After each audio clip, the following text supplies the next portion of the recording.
ஹே guys, finally ஒரு update என்னன்னு பார்த்தீங்கன்னா 20th ஆகஸ்ட், அதாவது நாளையிலேருந்து காலேஜ் ஸ்டார்ட் பண்ணுறதா சொல்லியிருந்தாங்க. அப்புறம் 21st ரெகுலர் கிளாஸஸ் ஸ்டார்ட் ஆகும் அப்படின்ற மாதிரி சொல்லியிருக்காங்க. எஸ், 4.5 months எப்படி போச்சுன்னே தெரில. அதாவது 29th மார்ச் 2025 லாஸ்ட் போர்ட்ஸ் எழுதியிருப்போம். அதுக்கப்புறம் அதுலேருந்து ஒரு 1 month அப்படியே போர்ட்ஸ் ரிசல்ட்ஸ்க்காக வெயிட் பண்ணோம். 1 month போச்சு. அப்புறம் அப்படி இப்படின்னு ஒரு 2 months பார்த்திங்கன்னா காலேஜுக்கே போயிடுச்சு.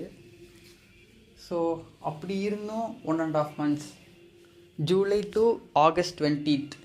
ஸோ ஒரு சம்மர் டைமாகவே இருந்துச்சு. ஃப்ரெண்ட்ஸ்கிட்ட ஃபோனில் பேசுகிறதா இருக்கட்டும், சித்தப்பா கடைக்கு போகிறதா இருக்கட்டும், ஒரு நல்லாவே போச்சுன்னு சொல்லலாம்.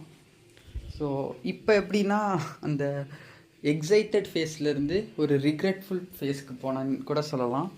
காலேஜ் போகிறோன்ற எக்ஸைட்மெண்ட் போய் இப்போ அந்த டைமை நம்ம கரெக்டாக யூஸ் பண்ணலையோ, இந்த அமௌண்ட் ஆஃப் டைம் இதுக்கப்புறம் கிடைக்காதோன்ற மாதிரி இருக்குது. So that's it. Stay tune.